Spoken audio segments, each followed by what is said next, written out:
Welcome to Small Arms Solutions. We have a very interesting video of comparison today. The new NSGW versus the FN SCAR.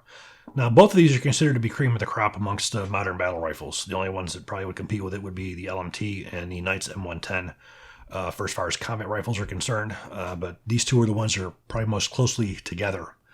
And we have done separate videos on each of these for as far as their performances. So we're not going to get into a lot of specifications. We're going to get more into just the design and which one I feel is better. And I got to tell you, this one was a complete no-brainer for as far as it goes. So first of all, let's take a look at the SCAR. This is one of those guns that is basically shrouded in lure. That it was the Special Operations Combat Assault Rifle. Now, most people don't realize what actually happened to it, and that it's not the rifle that they may seem to think that it is. And a lot of people go along with this is because of the price, just because it's expensive, it has to be better. Well, that is certainly not the case with the FN SCAR. This is probably one of the poorest human engineered rifles that I've pretty much ever come across in many, many different ways. So we're going to jump right into it. Now, just a little bit of a background on the SCAR program when it was selected. When it was selected, talking to one of the gentlemen who was involved in that program, the rifle that probably really won was the Colt Type C SCAR, external piston gun. But the problem was they thought that if they got the Type C SCAR, they'd be giving the SOCOM guys the same thing they already had. They felt that the FN SCAR had more room to grow, which is why they went with it. So when the SCAR 16 went into, or the Mark 16 went into service, well, actually never even made it into service. It didn't make it through testing. They had significant problems with parts breakages, malfunctions, everything. And they found that the M4A1 was a superior rifle, and the SOCOM guys said, we're going to go with this. They're going to stick with the M4A1. And a lot of it had to do with the parts breakage, the poor ergonomics, stocks breaking, all kinds of issues that it had had. Now, the SCAR 17, on the other hand, they did find some promise. But what they found a promise for was more of a DMR type rifle. But this was designed basically to replace the Mark 12. Now, the Mark 12 SPR, this was a 7.62 longer range. So it was adopted for that purpose on a very limited scale. And most of you guys who have seen it, this has not even done good in that limited role. Never before have you seen soldiers that carry spare stocks with them, which they did. These magazines, all kinds of problems. This part here would break right off. Now you look at the human engineering. You have no ambi features for the most part. You have you have a magazine release. You do have a safety. The safety is not very easy to use. Looking on the left-hand side here, we have a standard ping pong paddle bolt catch bolt release. And we have a ambidextrous magazine release and the standard selector. Now, we also have a reciprocating charging handle. This was one of the things that you were like, what was SOCOM thinking by wanting a gun that had a reciprocating charging handle?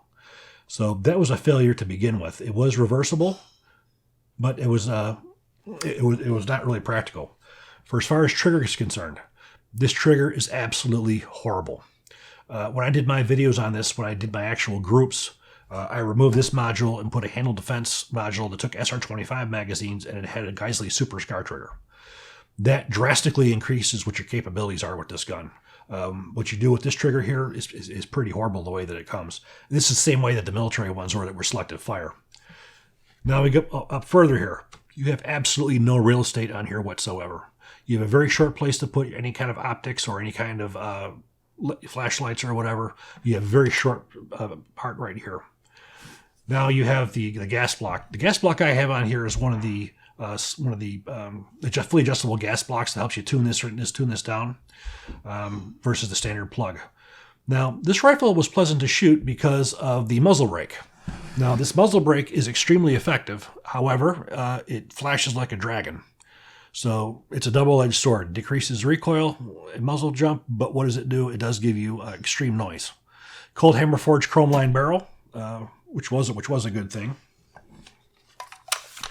Again, the stocks on here, this was a major problem. These broke like crazy.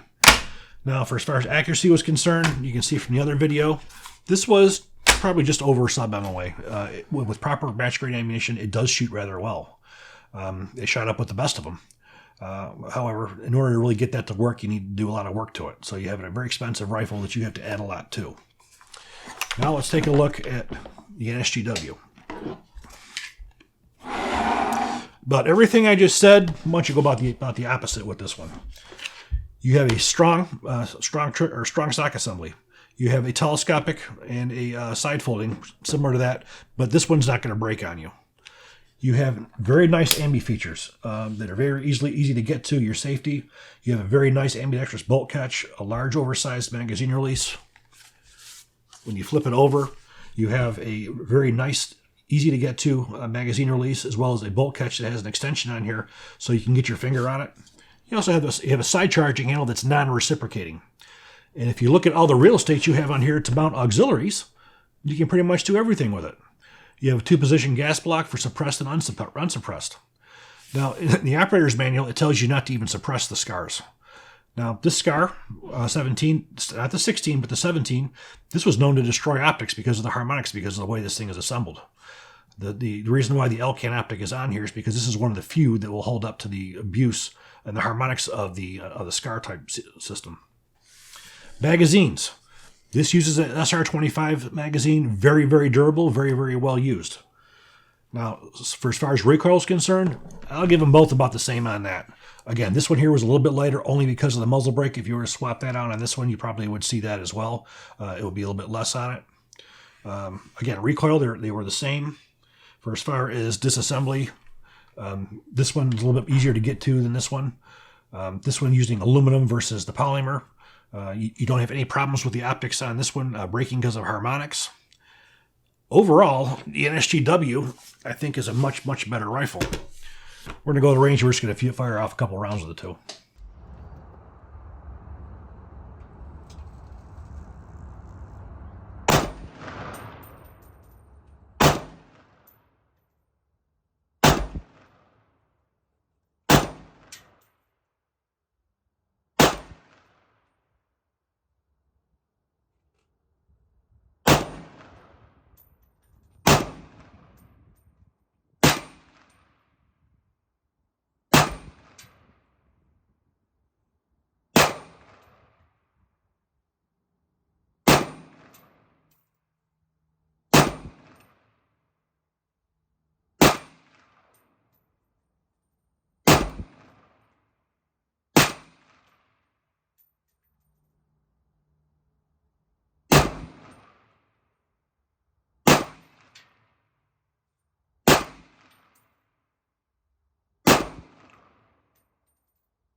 we're going to give the Pro Mag a try.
Now, overall, the accuracy, I would say, would be very, very similar.